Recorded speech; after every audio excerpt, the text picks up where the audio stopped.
I just always have so many different things that I have to do in a single day. Yeah. Yeah. Well, I'm definitely concentrating a lot more on social media, yeah. and I'm I use Buffer to schedule my posts and stuff. And Mm. so I've been putting a combination of my projects out there that I've done over the years that, just from a graphic design standpoint, because man, I would love to just get part of that going again like I used to. It's so much easier than doing all the online marketing stuff that I always do, which is so cerebral. Um, so I'm putting a lot of different things out there. And then, of course, we're always sprinkling in our O5O stuff. Right. So Right. getting Right. a lot of interaction. By the way, we are live and welcome to Over 50 Starting Over. I'm Barry Edwards. And I'm Barry Edwards. Yeah, we had a major faux pas last week where I said I'm Merle Garrison. So you will be Merle Garrison All again. right. I'll take it. Okay. Okay. So this is a podcast where we discuss current events, but also a whole lot of things to do with going into business for yourself or rekindling the passion that you had lost in your current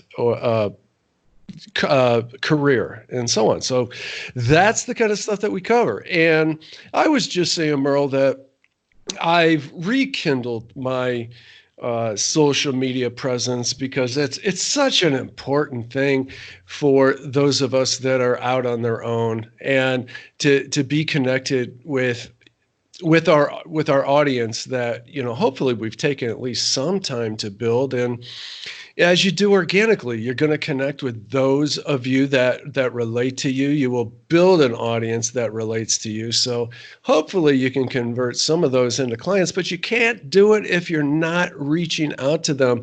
And I was just saying that I use a software called Buffer. You can get started on that for free. If I recall, you can schedule and put out posts to about 3 different social media channels for free. Hmm. And if you do the paid version, which is about $120 for the year, it's kind of unlimited. I shouldn't say that. I'm sure it's not, but it's much more than what I use. And I use a lot because I have my own personal Facebook page, Edwards Communications Facebook page, Over 50 Starting Over, then Instagram accounts, which I try to stay up with Instagram by automatically posting to it. I just don't have a big interest. It's a much more female audience. I shouldn't say that because there's certainly a lot of guys on there, and it's been a bit of a rage for the last couple of years. So, there's Pinterest, and with my visual work, branding, and so on, it's a great tool to put my portfolio onto Pinterest. And what else? Twitter. Twitter's another platform that I don't particularly care to get too involved with because it's I always say it's such a vile program, social media platform where people just spout their anger so vehemently all the time. But it is a great way to reach a ton of people. For sure. So I also auto post to that. Now that I think about it, I think that I need to create an Over 50 Starting Over. You know what? I didn't even mention LinkedIn, I know. which is I was gonna remind you on that one. right. So with that, I have my personal profile, my Edwards Communications profile, and I created an Over 50 Starting Over page for us. And you recently enhanced your page greatly in the Over 50 Starting Over I realm. did. I did. Immediately had a very good lead for us, reach out to us as a speaker. Why don't you just talk about that a little bit? That was like yesterday, I think. Yeah, yeah, Wasn't it it? was yesterday. We had an author reach out to us who's a best-selling author, and he's just put a book out about, I think it's called Never Go With Your Gut, and Yes. I wrote it it down. is, what's that? I wrote it down, and you're right. And Yeah, and it's can just you kind say of his name? exciting. You know what? Dr. Glag? Gleb, you know what? You caught me on that one. I don't have his Okay, it's name written fine. I down. wrote it down here, and it's Sikorsky.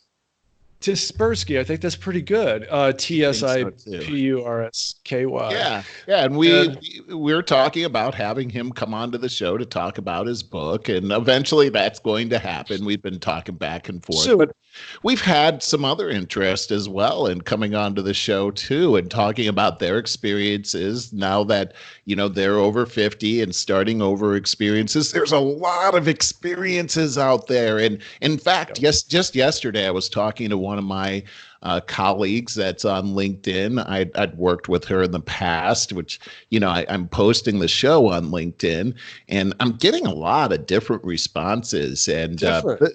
this particular individual is talking about this real need for people that are above 50 that have this have all of these talents available, but might not want to work full time. And the business that she was in or is in right now is she works with startup companies and helps them to get financed and then helps them to go public. And what she's seeing out there is that there are a lot of young entrepreneurs out there that are realizing that they have a need for mentorship. In other words, people that have a lot of experience out there, and they want to be able to have that type of wisdom injected into their business. So she's actually coming up with a business plan for putting something like that together to help out this population of people, which is growing and growing, as you know. And she actually was talking about a mentor of hers that was closer to 60, but had in sales his best year ever. And the very next year, he was out of a job. And of course, sounds talk about familiar. ageism and how that happened. But look, this is it does sound familiar, right? This is it's very common. And here we have a guy out there that's really probably at the top of his game, but because of his age, and we can't say that's why it happened definitely, but it sure does look like it. But here's a guy that could be a gigantic asset to a startup company out there. So there is really some exciting opportunities out there for people that are over 50 starting over. And as we talked about last week, I think it's so easy for us a guy like that, for instance, to really get down in the dumps. And although he had his greatest year ever in production, when stuff like that happens, it's a real punch in the gut. And be able to, I don't know if you've ever been punched in the gut real hard where you got the wind knocked out of you. I wrestled for years. Yeah, so you would get elbows about, right? And man, it takes a little bit of time to get over that. You got to catch your breath, and attitude again is everything in this situation. And if you're planting those seeds in your head of success and visualizing those things, you're going to draw that into your life like a magnet. And there is a tremendous need for what you have out there. You're absolutely right. There's a lot of things that I think we should unpack just a little bit. For one, that punch in the gut, it is such a blow to the ego, to self-esteem, to your entire energy level. And there needs to be a process of internalizing that and then getting over it. And not to be overlooked. I would never say to somebody, rub some dirt on and get on your feet and get out there. Come on. No, man, you gotta heal from it a bit first. Like I said, you got to process it. And then you have to say, well, what can I take from this? There's positives. We say this all the time. The worst things that ever happen to us are probably the best things that happen to us if you see that as that opportunity. And so another thing to unpack with what you were starting out with is the business coaching industry has exploded in the last 10 years or so, because there's so many of us out there with absolutely incredible experience that is not being tapped. And as you said, there's such a large part of the market that And you know what happens with the younger generation a lot is they go out there, this is well documented, go out on those interviews expecting to come in at a managerial position, making six figures, and whoa, all of a sudden find out they got to start and climb their way up. And it's a shock to the system. And I think that can be its own punch in the gut. And then a lot of these people regroup, and the smarter of them will find, hey, you know what? There's experience out there to draw from.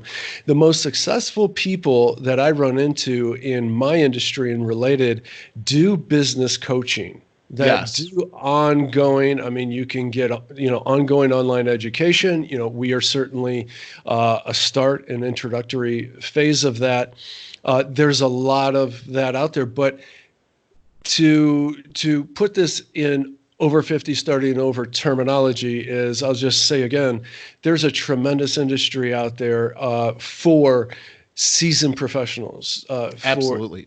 for business coaching purposes. This reminds me of a quote from Mike Tyson, that philosopher that everybody knows. He said that everybody's got a plan until they get punched in the face. And it so applies here, actually. Yeah. He's got some great one-liners, actually, but that one's a good one. And that happens. It's like getting punched in the face. We talked about getting punched in the gut, but here's the thing: exactly what you're saying, Barry, is that if you don't have a good coach to help you to direct your mind into the right places when you do get punched in the gut or the face, you're going to go down. And so I can recall working for Extension Healthcare, and I was a VP of sales for the western half of the country, and for a time I was a VP of sales for the whole country, and we were really climbing to another level. And I actually felt like, and this was a startup company, and I was starting to feel like a fish out of water as I was taking a look at the tremendous growth. And one of the smart things that our CEO did was he brought in a senior VP of sales by the name of Sherry Henricks. And boy, she has just a wealth of experience and wisdom in this area of running a nationwide sales team. And she became my mentor there. And I'm telling you, a big part of how we became successful there was following her mentorship. Nice. And I got to say that there is, we all want to be the Lone Ranger out there and come back and as a hero, but I'm telling you, that is a rarity, and you really need to have these people with the experience out there. Yeah, you're right, and I'm really guilty of that. People that know me best know that I'm a do-it-yourselfer in all regards. I teach myself everything, and then I try to apply everything. And I love when I work on teams. A year or two ago, I was doing yet another campaign of event planning, event marketing for some event planners. And it was just so fun to combine the energy and to shoot the promotional videos with them. And in those instances, I'm all behind the camera, which I like a whole bunch. And then I help direct them. But I really love the collaboration. And the older I get, the more I like it, because for 20 years, I just wanted to be behind my computer for the most part, creating things. And the occasional business meetings and all of that stuff was in networking was enough for me. And which would never be enough for somebody like you, who's a very extroverted natural salesperson. So it's good to know who you are, but I'm going to tell you, there is, especially in today's very complicated business world, there's nothing like collaboration and creating teams. And Barry, boy, I couldn't agree with you more. One of the things that I found on the sales teams that I've been able to run is the collaboration that I have with the account managers that I've partnered with, and what we do, and much like what you and I do a lot of times, is we just brainstorm Yeah. about strategy. And Yeah. and And like what you, do we say all the I was time? about to say it, is that Oh, there's no idea that's a bad idea. You that's just throw them correct. up there, throw them up Yep. there, you know. Yep. And as a leader, you've got to cultivate that atmosphere, you Yeah. know, of hey, throw them out there, and you just never know. But boy, is it ever fun to be able to do that. And when you Yeah. land on a strategy that it just you can feel it in your heart. This is the way to go. It picks you This up. this Something makes new. sense. It picks And you up. you know what I used to always tell my sales reps is that, you know, your competitor out there is not doing this. And this is your major competitive advantage. People don't do that. They hear brainstorming and they run away. Or here's another one, is role playing. Like, you role play things out. Here's how it's going to go in front of the customer, and you role play it out. People hate doing that. They get all nervous. But if you do it in front of each other Mhm. first, that's the hardest way to do it. And you and I have talked about this before, but in sales, it is a huge benefit to be able to role play before you go into the place. You are going to set yourself head and shoulders above your competition. Wow, I think that's great advice. I think that can't even be understated, because what you're going to do, if especially if you have somebody that's very collaborative, that can get over themselves and their ego and challenge you, and Mm-hmm. throw out some of those roadblocks that people, man, you don't want to be caught with your pants down out there That's a going terrible in place to raw. be. Yeah, but Woo. going in raw with like, hey, I can do this stuff, and you know, the Lone Ranger who thinks that they can sell sand to an Arab and all of that stuff. No, man, to be prepared. We kind of even mentioned that with talking about Toastmasters and Yes. the ability, the one part of Toastmasters I can't, the table topics Yeah, yeah, that yeah. enables you, makes you think on your feet and makes you practice at that, can't be underestimated. Makes you Yeah. so much more confident. And for some weirdos like me, it's really fun. Yeah. Oh, yeah. I love I'm doing sure that. that's a blast for people like you for sure. And I think it is too. Once we get pride out of our shells, it's fun for all of us. It Yeah, really I is. agree. Hey, Pride is the obstacle. You're right. it always is. That, and what we just touched on a minute ago, the critics. All right. Mm. When we're talking about brainstorming, and you got to constantly say, there's no such thing as a bad idea. So stop apologizing for what you're about to say. And the other thing is this squelch the critics, because all of us find we can fall into the trap of, well, if I say some negative stuff, I'm going to sound really smart. You know, we Right. all do that from time to time. It's a Right. trap. And also, the easiest thing to do is to criticize. It's the That's what my hardest point. thing to do is to come up with creative ideas. So it's funny when I've gotten into groups of people where we're brainstorming, it sort of separates the wheat from the chaff. You know, Yeah. the people Yeah. that are very positive minded with a creative mind, they're always doing the same thing. They're always coming up with ideas. They're not afraid to put their heart out there.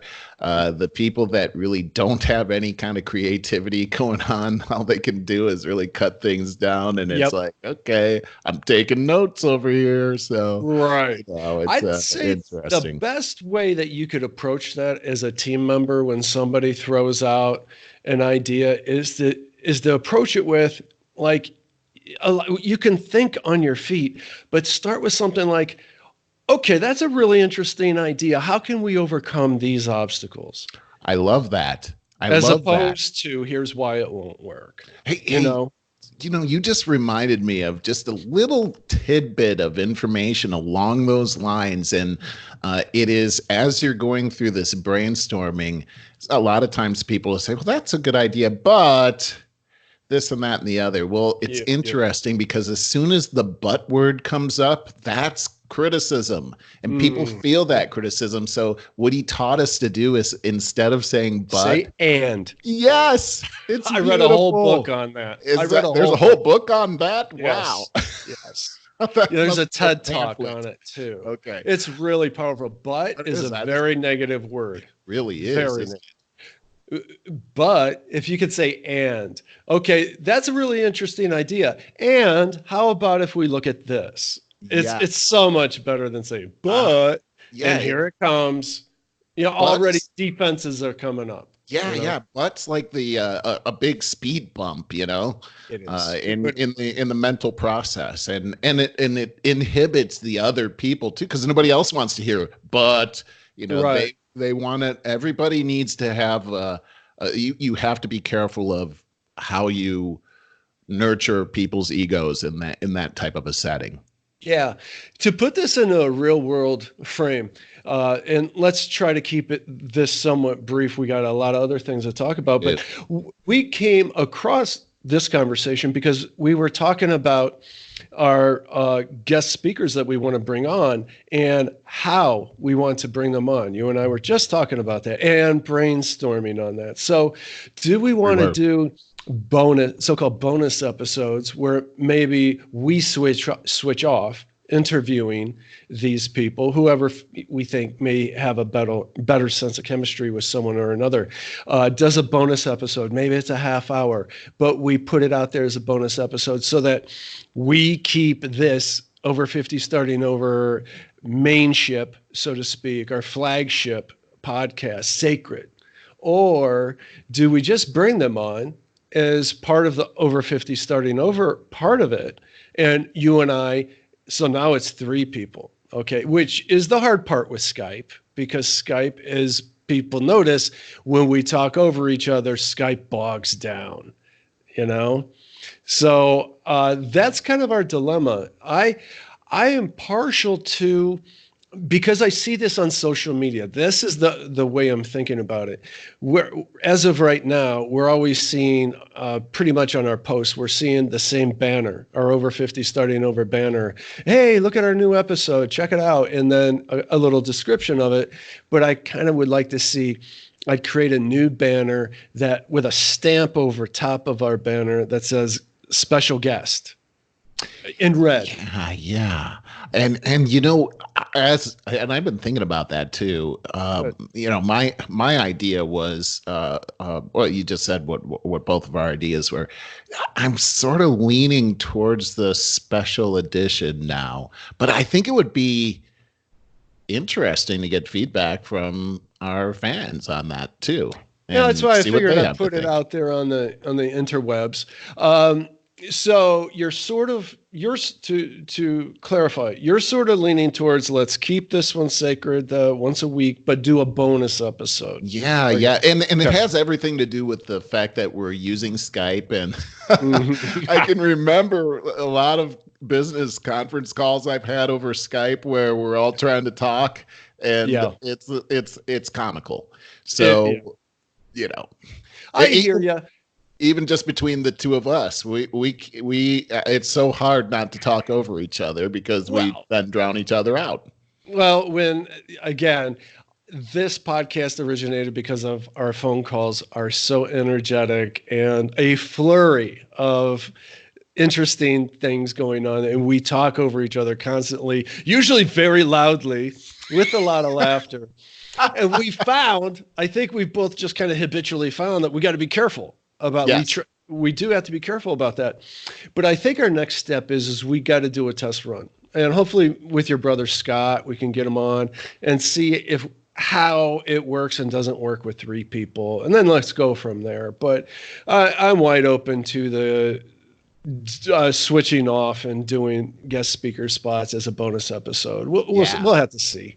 Well, Barry, I'm noticing we're at about 20 minutes into this, and there's a lot of things for us to talk about here this week, and in events that have been going on, and there have been a lot.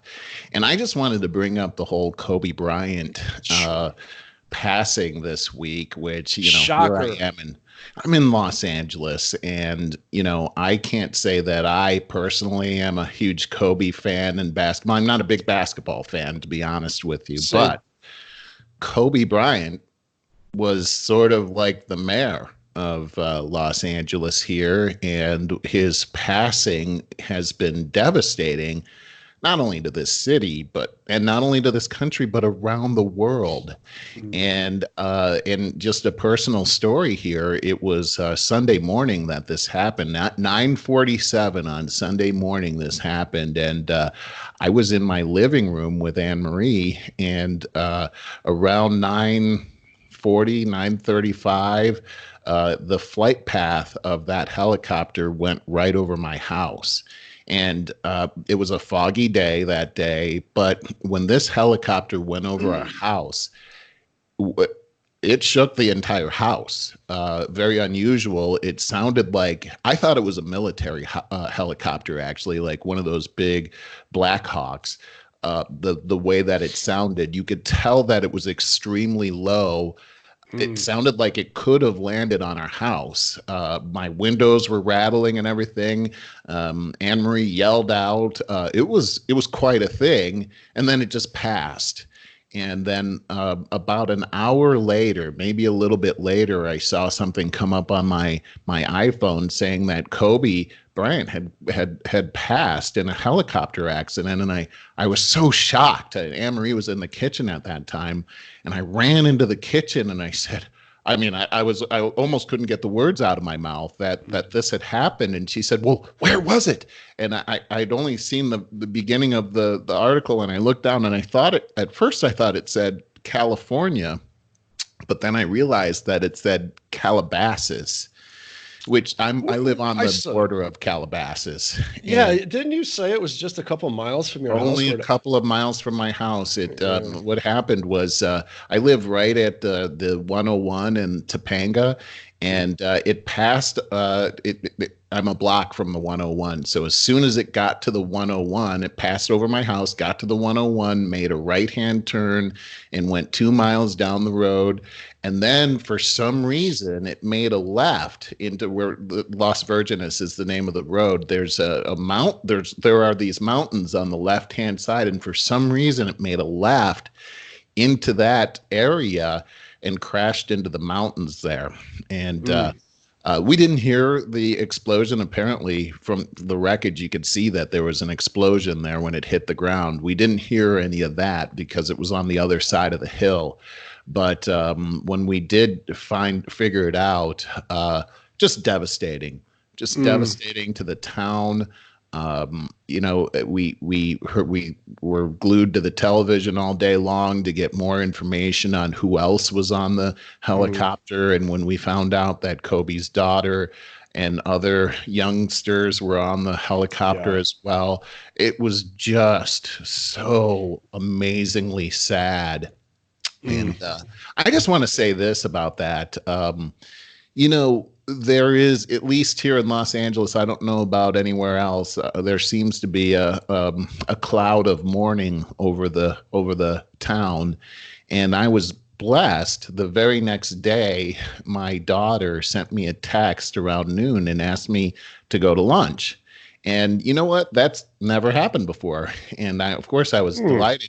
But, I had been thinking about Hallie all day long, just thinking about Kobe and his daughter on that plane going down together, and how unnatural it is for a father and daughter to pass into the kingdom at the same time.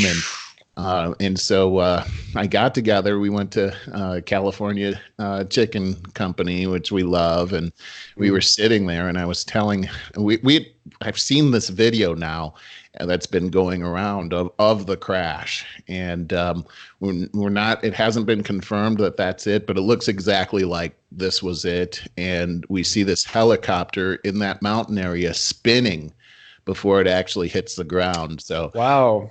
Something obviously terribly wrong had happened. I don't think it had to do with the fog. It looked like there was a malfunction in the helicopter, and it hits the ground and explodes. And so it apparently they knew what was happening before it happened. I was hoping that wasn't the case, and I was telling Hallie how if that were you and I on that helicopter, I know exactly what I would do. Is that I would hug you. I would tell you, I'm getting choked up, how much I love you all the way into the kingdom. And we both cried together. And, I think that what's happened here is that the whole event has definitely recalibrated what our real values are and what's really important in life. And I hope that the effect that this has had on my family, of course, mourning, but also realizing how much we love each other and how that's really the most important thing, is a big deal to me. And I think to the rest of the world. It certainly did permeate, being in LA, you may wonder, wow, it's so close to us. But I could tell you here in Cleveland, never having seen Kobe at all and not being a basketball fan at all, Lisa told me immediately, and I immediately called my buddy Dan. He's also not a basketball fan, but I'm like, oh my God, did you hear what happened? I mean, so it hit all of us very profoundly. And I almost can't tell you why, other than the fact that he was just such a fixture of a symbol of greatness in a very prestigious sport as far as Americans go. I also think that, as you look at Kobe Bryant's life and the success that he had, he started off as a kid. We've seen him basically grow up, and here he was only 41 and in tip-top shape, obviously. And so it's sort of hard to believe that a guy that strong and that vivacious could suddenly be gone. I noticed also that I wanted to find out, was Kobe a man of faith? And because in all of the newscasts that I saw, there was no mention of that. And I found out that he was a devout Roman Catholic. He grew up that way.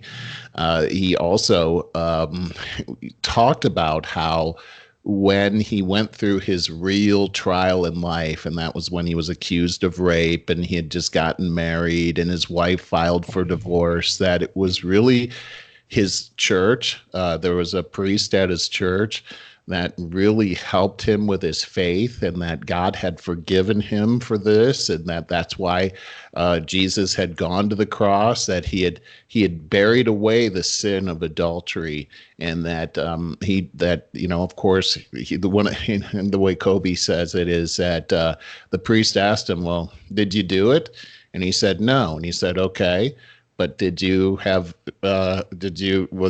was there adultery there? And he says, yes, I admit that, and I'm very sorry for that. And he goes, okay, you put that on the cross. Jesus died for that. Now it's time for you to move forward and trust God that he'll give you the strength to move forward. And he said that was the turning point of his life. And when you take a look at what happened in his life after that, of course, he stayed together with Vanessa, and they had, 3 kids together. I think they have 3 surviving. I think they had 4 daughters. 4. I think you're right about that. Yeah, and here, a very successful family man. He raised all of his children in the faith as well. And as a matter of fact, he had gone to church that morning and taken communion before this whole accident had happened. And I thought it was interesting that the news didn't mention that. And then he's also got this place called the Mamba Center. It's right down the road from us. It's an athletic training center for kids. And I was watching the news, and there was a picture of all of those kids on one knee. They were clearly praying. And when the news showed it, they said, oh, well, they must have just gotten the news and they're just standing around. And it just seemed odd that they wouldn't mention they were all on their knees. Like, people don't just get on their knees; they were praying, and so this was a man of faith, and it's comforting in a way to know that he and his daughter had that comfort, even as they were facing their final moments. It kind of reminds me, for some reason, though, of 9/11, and when that happened. And obviously that was a much grander scale. But the reason it reminds me of that is because Boy, oh boy, oh boy. For a couple weeks after that, I never experienced anything like the unity that we all felt here in America. And Yeah, for it may have lasted 2 months before it we may all went have. back to, yeah, maybe, before we all went back to our ordinary lives and our anxieties and all those things and forgotten how good we felt about how much we appreciated each other. Humanity. We were reminded of the fragileness of life and everything that we've taken for granted. And you know what? It kind of comes back to what we were talking about a few minutes ago about collaboration and teamwork. And, you know, we're social animals. And as introverted as I can be, my best times in life are with creating things, creativity amongst friends and colleagues, and certainly family. I mean, certainly together, the interaction, exchanging ideas, creativity, and love with the people that you care about most. Boy, you said that well, Barry. And boy, I remember that time as well during 9/11, right after 9/11, and the unity that I felt here in America, the Mm. patriotism, the love for fellow man gave me so much hope at that time. And Yeah. it's so amazing how that could happen and how far away we are from that as a society right Mm. now. At least Yeah. that's a perception that I have.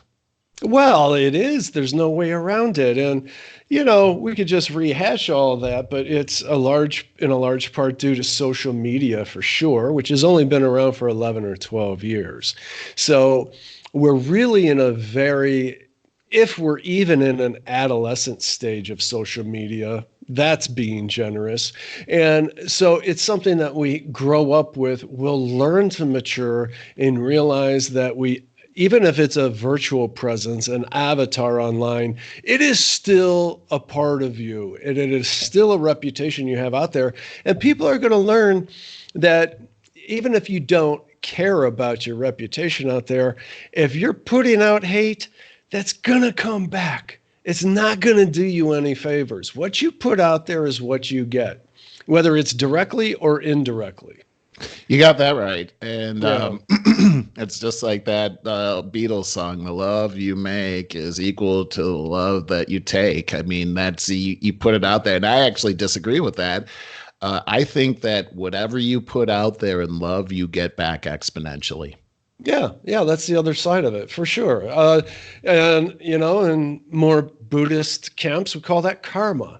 Usually, that's Hmm. talking about from one life to another. But yeah, you reap what you sow. There's a lot of different ways to say it, but it's all very important. Uh, just going on to current events, what do you think about the coronavirus, the Oh, pandemic going on? boy, I tell you, that's some scary stuff that can happen, and it's interesting that last week we talked about the Space Force and Yeah, how that part of that article that was in the imprimis from Hillsdale was yeah. talking about being able to have a place to store antivirus medicines just in case something were to happen on Earth to corrupt that there would still be a sterile place where we could keep things like that to save humanity. Mm. Very interesting. So I have not been following it as closely, but it is something that I'm seeing is happening in China. And I just this morning, my wife was telling me about how they had evacuated all of these Americans, and that they all came to Orange County, California. And of course, the first thing that happens is a big red flag in your head, like, oh my God, they're all in California. But these are people that have not been infected with the virus, supposedly. And I believe that I believe that the CDC is really monitoring this whole thing. And I gotta say, as I was telling Anne Marie today, I really believe that the CDC does a very good job of being able to contain these types of things. So I have a lot of hope for here in America. I think that our government is doing the right things as far as trying to keep this contained, but very concerned about how the Chinese government deals with this. I understand that whole area has been quarantined in China, but here we're looking at in China, they have a quarter of the population, and they are in very close proximity to each other. So a disease like this, a virus like this, can spread very, very quickly. And I would imagine that, they always talk about viruses being airborne. This could be very devastating. So my prayers are with the Chinese people right now. Yeah, we are up to 6,000 reported cases as of today, and you're just expressed concern with how China is handling it.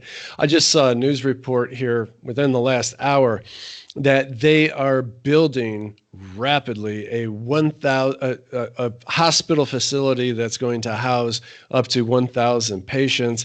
And they just started a couple days ago. They just poured the concrete, and they expect the first patient to be in by Monday. How is that even possible? Let's just say they're taking it very seriously. Right. Okay. I'll just trust on that. But I've been a part of hospital buildings and the construction of hospitals, and it doesn't happen overnight. So good luck to them. Yeah, for sure. We'll see how it goes. The positive side of it is that there's only about 150 people that have reportedly died from this. Right. So, percentage wise, that's really, really small. But when you think about a pandemic, remember the AIDS pandemic of when we were in college? And man, all the talk was that this is going to wipe out a third of the population and all that stuff. Well, we got on top of that. It's amazing and a little bit scary how much we have controlled Mother Nature, because I hate to even say control and Mother Nature in the same phrase, because it's scary to me, because Mother Nature will always win. You don't have to look any further than a tsunami that instantly comes out of nowhere and wipes out 1,000 people and untold amounts of wildlife to realize how quickly that we are pawns of Mother Nature. We can't control the weather in 2020. We can't control these hurricanes that are going crazy. Did you know that there was an earthquake today, a major earthquake in the Caribbean? Yeah, Jamaica, Cuba, 7.1. Yeah, and it's opening up multiple sinkholes in the Cayman Islands. So, I mean, we talk about, nature and our ability, so-called ability to control it. I don't know. When does a pandemic really strike and wipe out a ton of us? Because overpopulation is a serious problem, and Mother Nature just has a way of taking care of that. One thing I think about, Merle, that is terrifying is the way people are growing increasingly resistant to antibiotics. These bugs, strains of viruses are becoming, there's like super bugs or whatever right. I mean, they're immune. Yeah, what do we do to the then? antibiotics. Well, I hear the concern there, and what I do believe is that we as human beings have been given every resource by God to be able to battle a lot of these things. Of course, what are you going to do about an earthquake? Nobody knows. Here in California, we've had a couple of earthquakes over the last week. And I have not, you may have seen it in the news or not. These have not been big earthquakes. We had a 4.9 the other day, and we had a 3.6 the other day. So we're sitting in our rooms, and all of a sudden, and they happened at night around 9, both of them around 9 o'clock at night, where everything starts rocking and rolling. For me, it's kind of fun. I mean, it's just kind of incredible. Like, hey, everything's moving. This guy, nothing's falling down. Just pick up your coffee cup so it doesn't it's just spill. it's like, wow, this is really happening. Anne Marie doesn't like it at all. Yeah. And then she heard about the 7.1 in Jamaica and Cuba. Yeah, this was actually yesterday. And so yesterday, was it yesterday? we're at the store buying all kinds of water. We already have all kinds of water here, but this is the thing: when these things happen, there's a big rush at the stores, and maybe power gets shut down and things like that, and it could boil down to anarchy. So water is one of the most crucial things that you can have, and Anne Marie is really good at making sure that we're well stocked with non-perishables and things like that, just in case something like this should happen. And we see that here in California, we're very prepared for earthquakes. That most of the buildings are seismically ready. But when you look at Jamaica and Cuba, that's a very unusual place for an earthquake, and it's usually extremely devastating. Right. Do you guys fill up the bathtub when any sign of worry whatsoever? I've heard that. The first thing you do is fill up the bathtub. What if the water goes off? At least you got a bathtub full of water. Oh, well, you know what? That's the first I've ever heard of that. Think about it. It's a good idea. It actually isn't a bad idea. Living out here in California, I've been out here for over 10 years now. And so you hear all kinds of things like this. When I first moved here, they said, move into like one of the doorways. That's what you're supposed to do when an earthquake happens. And so you got the weight-bearing wall there. Yeah. So the first one that happened, I was sitting at my desk, and I boy, it scared the heck out of me. I'm telling you. I mean, the ground never moved in Cleveland for me. But it was. I remember earthquake. Everyone remembers that. But I was walking in between classes. This is when we were in Kent, and I didn't feel it. Everybody else felt it, and I was really mad that I didn't get to feel it. But anyway, so the first time it ever happened, man, I was by myself, and I moved into the doorstop, and my whole I live in a townhouse, and the whole thing was moving and making a crazy noise, and I was just spontaneously praying, like these prayers were coming out of my mouth and everything. Then I found out later, oh, you're not supposed to do that anymore. So what do you mean, right? The stand in the doorstop. You always pray. Really? Yeah, they said that you're supposed to. I'm not even. They said something about the house falling down on me or something. I don't know. They told. What about a corner? You're supposed to go to a corner? What you're supposed to do is you're supposed to, I have a very sturdy desk here. Get underneath your desk. That's what you're supposed to do. I was actually in a meeting in San Francisco one time, and a weird alarm went off. And when it went off, everyone got underneath of the conference room table. And I thought, I was from Colorado at the time. What are you guys doing? Get down here! Get down here! And we had a little meeting down underneath the table. That was like the best thing that could ever happen. We all bonded under there and everything. Made the sale. There you go. Anyway, yeah, that was one of those lucky earthquakes. It really helped me out right there. Oh God, that's funny. Let's see what else we got going on. We always have impeachment. We talked about Kobe. What about the impeachment trial? What do you think? What's going? Got a lot of good stuff on the impeachment. This is anyway. So I got to tell you, we were talking about this last week, and I was saying, I can't wait till this is over, and this is terrible, and this is really bringing me down. However, when I watched the Republicans, I became very interested again, and the reason had a lot to do with the tone of the arguments. I found that their tone was very professional and more of a calm and measured is what I was hearing out of them. And let me just say, so you found relief from, instead of preying on everybody's emotions and trying to make this a big emotional thing, because I was getting tired of that. Me too. So you found, okay, we're going to talk about this like rational human beings now. Is that what happened? That's exactly what happened as I listened to it. So there were 4 of the president's lawyers that really stuck out to me. And the first one was Professor Alan Dershowitz. I just have to say that he's a hero of mine, because, my love for the Constitution and how I study the Constitution all the time. And I kept telling you, these guys on the Democratic House representatives, they keep misquoting the founders, and it's really making me angry. And Alan Dershowitz did such a good job of being able to show how they had taken these quotes from the founders out of context of why there should be impeachment in the first place, and a listing that the founding fathers had made of all the reasons why we should have an impeachment. One of them was maladministration, corruption, and on and on. And so the first one was the argument of, should we have impeachment or not?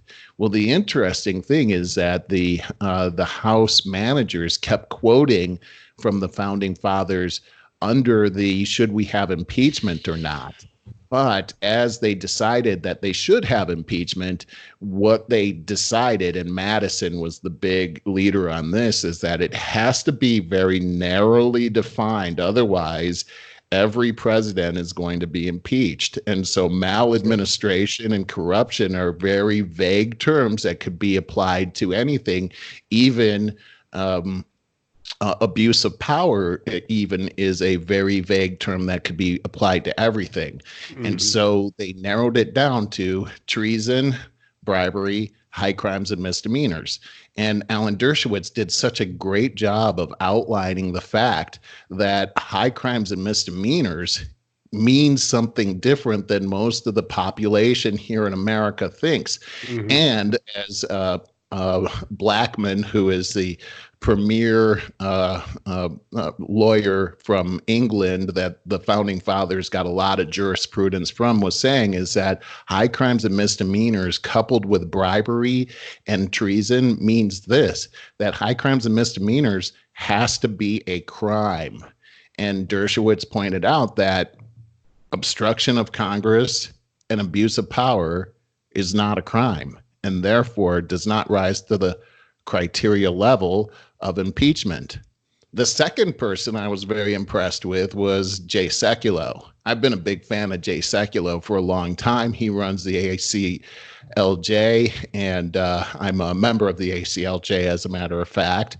And his big premise is that really, when we take a look at the articles of impeachment, these are arguments over policy differences, not over a crime that has happened. Policy differences should be decided by the voters, not by Congress.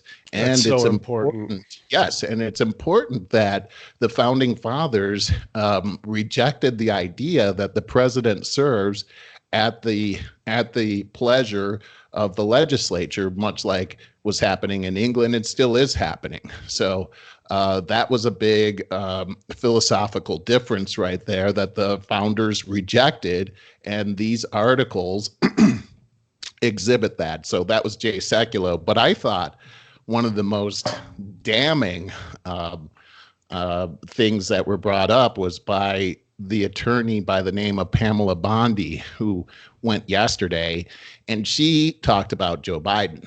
Now, the strategy of talking about Joe Biden by the Republicans was a little bit shaky, but they did bring it up because they had to.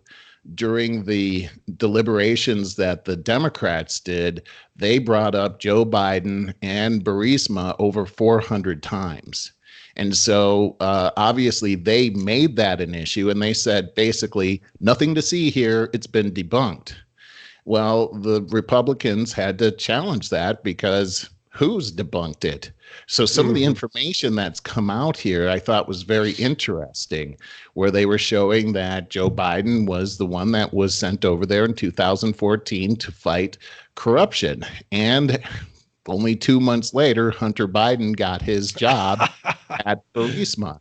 Now, Right. Burisma was being run by an oligarch by the name of Zolchevsky. He was the CEO of Burisma, and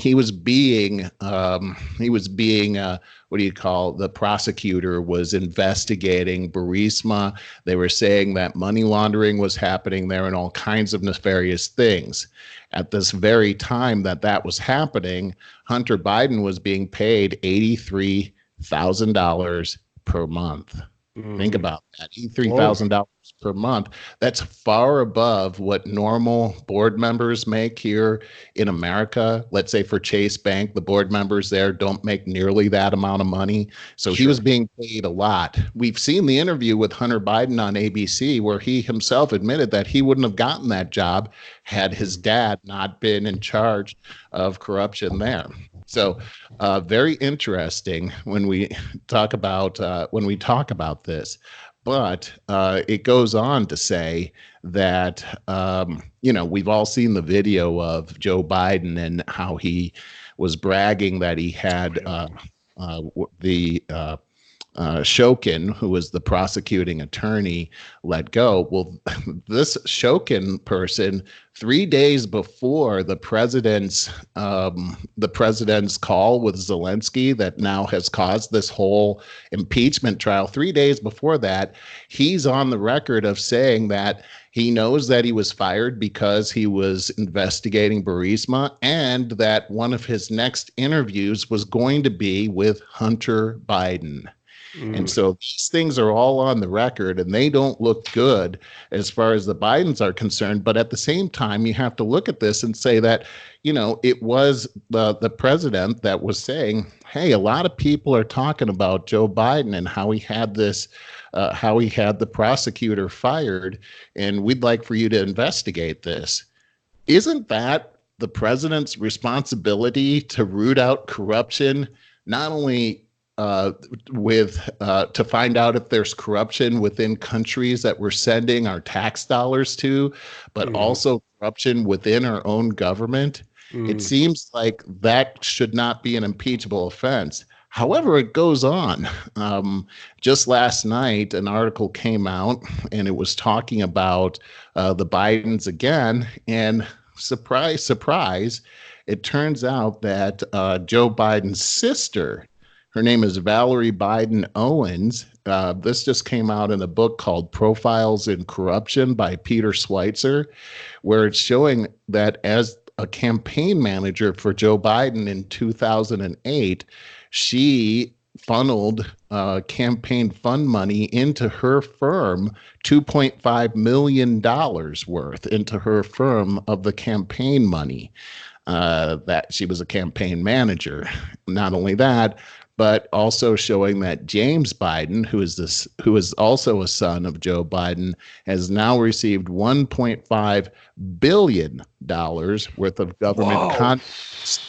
So it seems to be a very organized family in politics where a lot of money is going into the family pockets due to Joe Biden's power and influence in the government. And you have to ask yourself, if a person like this gets to be elected as the president, how much power do people like this have over the president to influence him into making decisions that could be counter to the United States? So as we go into the next phase of the impeachment trial, the Republicans wrapped up their deliberations yesterday. Now there's going to be 16 hours worth of questions regarding the deliberations on both sides, opening arguments on both sides. The senators now have the ability to ask questions, and those questions are sent to the Chief Justice, and he actually asks those questions. That'll be wrapped up by Friday, and then on Friday, we're going to be seeing a vote whether to have additional witnesses come in or whether to acquit. Now, it's very interesting that we're looking at the timing of John Bolton, who used to be in charge of national security. This leak that came out over the weekend that he has written a book and and now anytime somebody from the State Department writes a book, it has to be approved by the National Security Council before it can come out. They don't want to have top secret information go out in these books. So that's a good thing. But leaks have happened, which is terrible. And the New York Times wrote an article on Sunday saying that inside of this book, John Bolton is saying that President Trump told him that he was going to hold back the $335 million that was supposed to go over to the Ukraine because he wouldn't give that money to him until they did the investigation of Joe Biden. And so that it seemed to be Kavanaugh-esque timing for that type of thing to come out. And I got to say, it seems like dirty pool here that the New York Times has said this. I have a saying, how can you believe anything the New York Times says anymore anyhow? But here's the thing. It was the professor, it was Alan Dershowitz, who very succinctly showed how this whole thing of quid pro quo does not rise to the level of impeachment. And he went through a story about how, remember when Obama was caught on that hot mic talking to the premier at that time, I think his name was Medvedev, and saying, I'm going into my last election and I will have more leeway after the election. I need some space here. And he was talking, and then Medvedev said that he would transmit that information over to Putin. And here's the deal, is they're looking to impeach Trump for the same kind of thing. You see, Obama didn't want to take up the issue of dismantling the nuclear program on the eastern border of Poland right before his election because he thought it would be damaging to the election results and he might not win the presidency. So he, for his own benefit, decided to have a quid pro quo with Putin to not press on that. And then after Obama was elected, he eliminated the nuclear program on the eastern border of Poland, which, by the way, shortly after that, Russia invaded Crimea and the Ukraine. So this whole notion of the fact that Trump somehow made national security less potent by holding back that money after he had been giving them Javelin missiles to protect themselves, which Obama never did, seems to be, well, as Dershowitz puts it, this isn't an impeachable offense. This is what all presidents do. He also went through every president that was accused of abuse of power, and there were several of them, but just a couple of presidents you may have never heard of before: George Washington, Abraham Lincoln, Woodrow Wilson. I mean, all of them almost would have been impeached with this whole thing. So it's going to be interesting. We see that there are a couple of senators that are on the wall here. Mitt Romney being one of them may actually go ahead and vote to get more witnesses in, and Murkowski, she's on the fence as well. But I really believe that from a Republican strategy, bringing in more witnesses would be useless for them. Even bringing Joe Biden and bringing in Hunter Biden and possibly even Obama, this actually isn't going to do the country any good. It's not going to do the Republicans any good, because whether they bring witnesses in or they don't bring witnesses in, the Democrats are going to accuse them of some kind of cover-up. So I think their safest bet is to vote for no witnesses, then go ahead and acquit the president, because, again, as I can see it, nothing rises to the level of the criteria set in the Constitution that says that impeachment is based on bribery, treason, or high crimes and misdemeanors. I've always completely agreed with you on that. I mean, It's at face value, it's really kind of simple. Yes, Trump had the phone call, and yes, he did say that you need to investigate Biden and Hunter, Joe, and that. So of course the Democrats are going to take that as well. This is a form of bribery, but at the same time, it is unearthing just a shitload of corruption right there. If they vote to not have witnesses and pursue this, and the impeachment is mercifully over with, are they going to continue the investigation with the Biden corruption I after believe the they fact? are. I believe Okay. that is Okay. an ongoing investigation right now that's under the Attorney General. It would also be, and I'm sorry, we're at an hour and 4 minutes now, so we got to wrap up. But what would be interesting is, all of us know that these politicians that come in there and make lifelong careers out of this pretty quickly go from their $180,000 a year job and their families become multimillionaires. It would be interesting if, we started off this whole thing with Trump with the drain the swamp kind of thing, if this was the true beginning of that. And, the Biden thing could just be a domino effect. I You know, totally agree with you, Barry. It's interesting that Feinstein out here, our senator, we just saw an article about the post offices, and our post office here in Woodland Hills. They just knocked it down and they built this multi-unit luxury apartment building over it. Well, what we found out is that Feinstein's husband, who has a different last name, was given, he's a realtor, he was given all of the post offices here in California.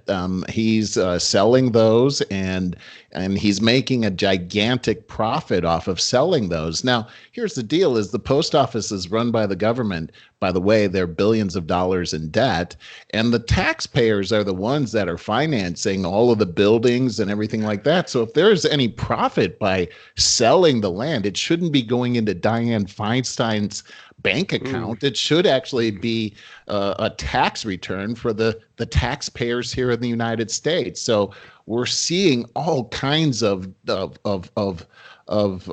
weird things that look like political corruption. I mean, how can you become a multimillionaire as a public servant without some kind of corruption? And this is exactly why we elected President Trump in the first place, to go after things like what he was talking about with Zelensky, is draining the swamp. We're paying. I mean, I look at how much I'm paying in taxes, and here in California, people can just move right in front of my house in a camper and live there, and throw trash out and poop and pee all over the place, and the police aren't doing anything. It's everywhere. And so what I'm seeing here is that this government, this establishment, and I include Republicans and Democrats in there, are getting rich at the expense of us. They're not even protecting our property anymore, which is one of the main reasons we have a government. So things have got to change. Yeah, we got to wrap it up. And you touched on a few things I want to talk more about. I've been wanting to talk more about it when I think about it. And sometimes we get on our things, and I forget about things that I was hoping we could talk about. One is that I believe that humans are inherently greedy, and our entire society has to be set up in a way. I think even the debate between socialism and capitalism, you have to talk about. You have to debate that. I'd love to have that. Yeah, we got it. But we're at an hour and 7. We got to sign off. There's another giant topic that we did not touch on that I wanted to touch on today. So next week we've got a lot of ground to cover next week. Yeah, we do. I'm looking forward to it. Yeah, me too, Merle, as always. So been fun. Talk to you next week, buddy. All right, Barry. Take care. See you. Bye.